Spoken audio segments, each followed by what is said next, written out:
तो ब्लॉग का चैप्टर 302 आ चुका है और जो चीज पिछले चैप्टर के एंड को देखकर लग रही थी, जिस तरीके से हमें नागी शो करा जा रहा था, घर वापस लौट के आ रहा है, ये सारी चीज दिखाई जा रही थी, उसको देख के मुझे पहले ही लग गया था कि हमें नागी के बारे में ही कुछ शायद दिखाया जाएगा आगे। और वही चीज इस चैप्टर में हुई है। और सही में इस चैप्टर को पढ़ने के बाद तो ऐसे लग रहा है कि नागी 101% ब्लॉग में वापस आएगा। अब कैसे आएगा यही जानना बाकी है, लेकिन इस पे भी मैंने वीडियो बना रखी है ऑलरेडी, किस किस तरीके से नागी वापस आ सकता है। You can check it out if you want. Okay. बाकी इस चैप्टर में हम नागी का एक ऐसा पार्ट देखते हैं जो कि तुमने पूरी मांगा में नहीं देखा होगा। अब वो क्या है यही जानेंगे इस वीडियो में। So if you interested keep watching.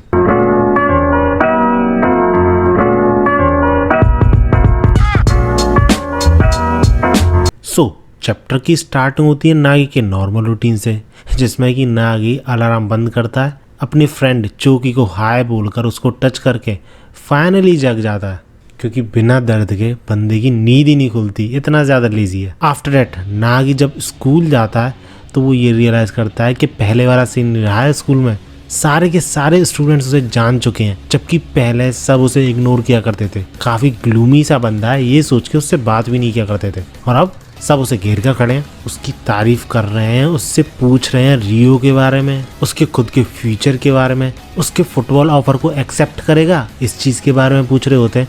और इस चीज़ से क्लियर हो जाती है कि इन लोगों को भी पता है डेट अगर नागी चाहे तो फुटबॉल वर्ल्ड में एंट्री ले सकता है। ये चीज़ भी मैंने इस वीडियो में बताई थी ऑलरेडी कि इस तरीके से भी नागी वापस आ सकता है फुटबॉल वर्ल्ड में। बट इस चैप्टर को पढ़ने के बाद ऐसा लगता है कि इस तरीके से नहीं जाएगा, वो सीधा ब्लॉक में ही वापस जाएगा। और रही बात रियो की, तो ये लड़की बार बार उसके बारे में पूछे जा रही थी, जिस पर नागी काफ़ी फ्रस्ट्रेट हो जाता है और ऐसा सिग्मा में लिए बोल देता है forget it, it's all over now, जिस पे उसके आसपास के सारे स्टूडेंट्स चुप। लेकिन फिर भी ये बंदा पूछता है कि फिर तुम्हारे ऑफर का क्या होगा, तो उस पर नागी फिर से क्लियर कर देता है forget it, I am done with soccer. And after that Nagi से कोई भी बात नहीं करता। जैसे उसके साथ पहले सीन था वैसा ही हो जाता है, लोनली हो जाता है बंदा, और काफ़ी ज़्यादा लेजी तो था ही वो, क्योंकि जिस चीज़ की वजह से वो फेमस हुआ है पूरे स्कूल में वही चीज़ वो करने से मना कर रहा है। देन आफ्टर दैट हमें दिखाया जाता है कि क्लास चल रही है, लेकिन बीच क्लास में ही नागी काफ़ी ज़्यादा लेजी महसूस कर रहा है, बुक को एज अ कवर यूज़ करके सोने की कोशिश कर रहा है, लेकिन तभी उसे भूख लगती है तो चुपचाप लाइव क्लास के दौरान ही खाने की कोशिश करता है। और सही में ये चीज़ देख के कॉलेज याद आ गया अपना। लेकिन नागी को उसका टीचर पकड़ लेता है ये बोलते हुए कि अभी लंच टाइम नहीं हुआ है। And after that scene change होता है और हमें दिखाया था नागी जो कि अपनी यूजुअल जगह पे यानी स्कूल के टॉप पर वीडियो गेम खेल रहा था, और अपने आप को बार बार यही यकीन दिलाने की कोशिश कर रहा था कि ऐसी ही लाइफ उसे पसंद है, हैसल फ्री, कोई भी दिक्कत नहीं, कोई भी मेहनत मुशक्कत नहीं। लेकिन स्टिल जैसे जैसे वो पूरे स्कूल में घूमता है तो उसे पुरानी यादें रियो के साथ जो थी वो याद आने लगती हैं। लाइक वो स्टेयर वाला सीन हुआ था जब रियो ने पहचाना था नागी के टैलेंट को। आफ्टर दैट जब नागी साइकिल चला रहा था तब उसे रियो की याद आती है कि कैसे वो दोनों एक साथ साइकिल पर जाया करते थे, जबकि रियो के पास कार्स की कमी नहीं है। लेकिन बार बार ऐसी मेमोरीज आने के बावजूद नागी खुद को फिर भी जबरदस्ती रियलाइज करवा रहा था that it's fine, that's not his life anymore. लेकिन जब नागी रास्ते में था तो तभी उसकी नजर जाती ब्लॉक के एक बहुत बड़े पोस्टर पर, जहां पर कि रिन, इसागी और शीदो थे, और इन तीनों की ही फोटो नियो ईगोइस्ट लीग की ही थी। बट यहाँ पे एडवर्टाइजमेंट अंडर 20 वर्ल्ड कप की हो रही थी, कैसे ब्लॉक जापान फुटबॉल को चेंज करेगा और वर्ल्ड कप पे काफी तगड़ा परफॉर्म करेगा।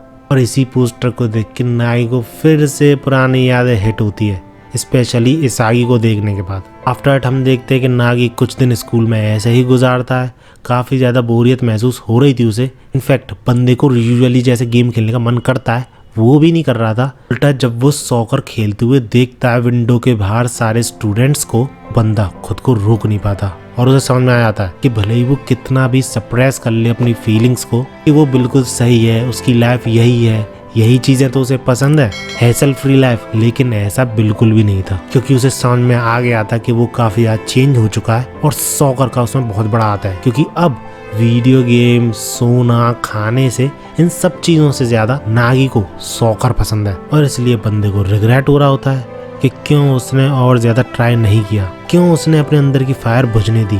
वो जो एक्साइटमेंट थी, वो जो मूवमेंट था, वो सब कुछ नया था नागी के लिए। लेकिन क्यों वो नहीं समझ पाया कि ये सारे मूवमेंट्स उसके लिए इतने ज्यादा इम्पोर्टेंट है। और यही सारी चीजें याद करते हुए नागी लिटरली रो रहा होता है।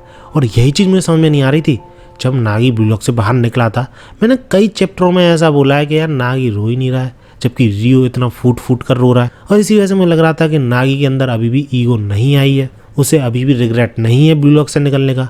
लेकिन अब रिग्रेट होने के बाद सही से डेवलपमेंट होगा इसके कैरेक्टर का, और शायद इसी चीज़ का इंतजार ईगो कर रहा होगा, क्योंकि नागी खुद ये चीज़ बोल देता है that Blue Lock was fun. और वो कभी इस चीज़ को भूल नहीं पाएगा, कभी भी नकार नहीं पाएगा, चाहे कितना भी खुद को समझा ले। इसलिए बंदा वापस जाना चाहता है, फिर से उन सबको चेज करना चाहता है, उनके साथ compete करना चाहता है, और फिर से पहले जैसे सॉकर खेलना चाहता है विद अ न्यू फायर।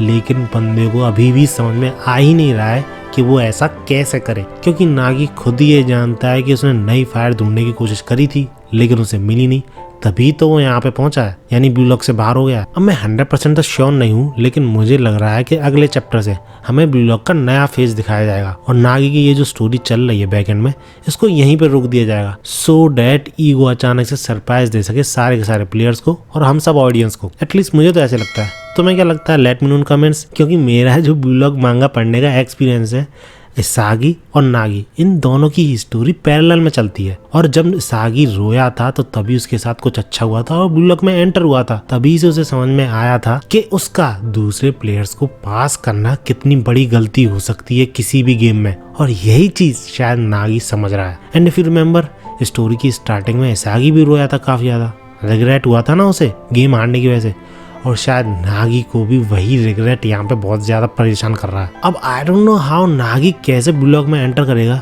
लेकिन काफ़ी ज़्यादा पॉसिबिलिटीज़ हैं कि थर्ड फेज में कुछ इस तरीके का फॉर्मेट हो कि नए प्लेयर्स हमें इंट्रोड्यूस कराए जाए, और उन्हीं नए प्लेयर्स में से नागी हो। क्योंकि अंडर 20 जापान से जब ब्लू लॉक का मैच हुआ था तो वो पूरी की पूरी टीम हारी थी, और ईगो ने ये साफ क्लियर कर दिया था कि अगर तुम अंडर 20 जापान टीम को हराते हो तो तुम खुद जापान टीम बन जाओगे। लेकिन बंदे ने अगले ही फेज में पूरी की पूरी टीम को वापस बुला लिया और नियो ईगोस लीग में उनको भी चांस दिया, जिस वजह से आईक्यू जैसा बंदा ब्लू लॉक में एंटर कर पाया है और अब थर्ड फेज में भी पहुंच चुका है। इसलिए शायद थर्ड फेज का फॉर्मेट ही कुछ ऐसा हो जिससे कि नागी को भी मौका मिले वापस ब्लू लॉक में एंटर करने का। इनफैक्ट बाकी ब्लू लॉक प्लेयर्स को भी मौका मिले ब्लू लॉक में एंटर करने का, ऐसा भी तो हो सकता है। क्योंकि अभी भी 50 डेज बचे हैं अंडर 20 वर्ल्ड कप स्टार्ट होने में, और इस दौरान तो ईगो कितना ज्यादा ट्रेन कर देगा इन सारे प्लेयर्स को, काफी सारी चीजें और करवा सकता है ना। क्योंकि इफ यू रिमेम्बर, जब नियो ईगोस लीग स्टार्ट हुई थी तब 100 डेज बचे थे, और अब हाफ हो चुके हैं, यानी 50 डेज में पूरी की पूरी नियो ईगोस लीग खत्म हो गई। 50 डेज में शायद ऐसा ही कुछ और कर सकता है ego. What do you think? Let me know in comments. बाकी वीडियो अच्छी लगी तो लाइक जरूर करना, ऐसे ही वीडियोस के लिए मेरे चैनल को सब्सक्राइब जरूर कर लेना। मिलते हैं अगली वीडियो में। आओ।